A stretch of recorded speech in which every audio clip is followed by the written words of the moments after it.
आज बारामती आणि राहुरी पोटनिवडणुकांसाठी भाजपने स्टार प्रचारकांची यादी जाहीर केली आहे।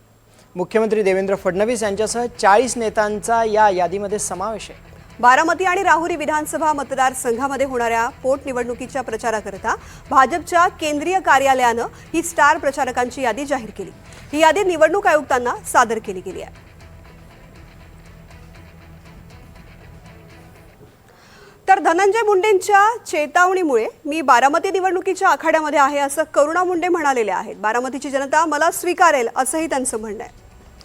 धनंजय मुंडे जर मंत्री झाले तर मुंडेंना मंत्रिपदावरून हटवण्यास मी सक्षम आहे असंही करुणा मुंडे यांनी यावेळी म्हटलंय आणि त्यांच्याशी संवाद साधलाय आमचे प्रतिनिधी देवा राखुंडे यांनी। 30 उमेदवारांचे अर्ज मागे घेण्यात राष्ट्रवादी काँग्रेसला यश आलं असलं तरी 23 उमेदवार मात्र मैदानात आहेत। आता करुणा मुंडे माझ्यासोबत आहेत।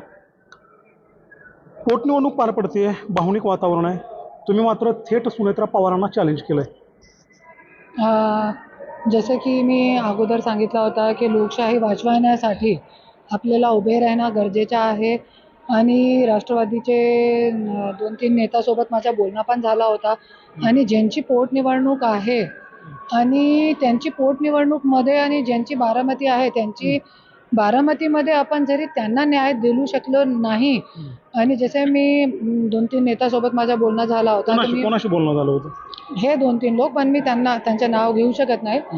पण माझं बोलणं झालं होतं आणि मी सांगितलं होतं की मला अजितदादाची जी FIRचा विषय सुरू आहे, जरी मला FIR भेटली तर मी माघार घेऊ शकते, अन्यथा मी माघार घेणार नाही। आणि त्याच्यासाठी मी आज बारामतीमध्ये आली होती की माघार घेऊ, कशाला लढवायचं आहे आणि जरी मी फॉर्म काढला तो सगळे लोक फॉर्म काढतील। तो मी आज रस्त्यामध्ये येताना मी इंस्टाग्रामवरती फेसबुकवरती बघितला, त्याच्यावरती एक पोस्ट होती मीडियाची की धन्या मुंडेंनी आणि देव्या भाऊनी जे काँग्रेसचे नेते आहे हर्षवर्धन सपकाळ त्यांच्यासोबत बोलून आणि काँग्रेसचे जे उमेदवार आहे त्यांना माघार घेण्यासाठी लावला। तो कुठेतरी लोकशाही थांबली पाहिजे, कुठेतरी लोकशाहीची जे लाज आहे ते ठेवली पाहिजे आपल्याला। आणि आज लोकशाही जिवंत आपल्याला पाहिजे तर लढणं गरजेचं आहे। जिंकू किंवा हारू ते वेगळी गोष्ट आहे आणि पुढची गोष्ट आहे, पण आता लढणं जे आहे ते खूप गरजेचं आहे। त्याच्यासाठी मी आपला फॉर्म ठेवलेला आहे। सुनेत्रा पवारांकडून फोन वगैरे आला होता उमेदवारी मागे घ्या वगैरे सहकार्य करा यासाठी?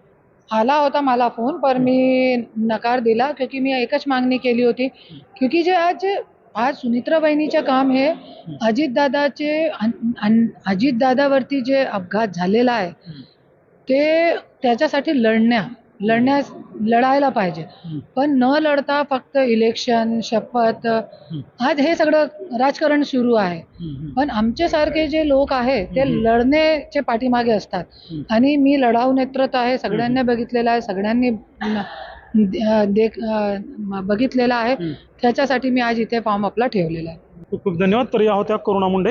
बारामतीमध्ये उपमुख्यमंत्री सुनेत्रा पवार यांच्या विरोधात करुणा मुंडे मैदानात उतरलेले आहेत आणि बारामतीची निवडणूक मी लढणार आणि जिंकणार असा दावाही त्यांनी केला आहे।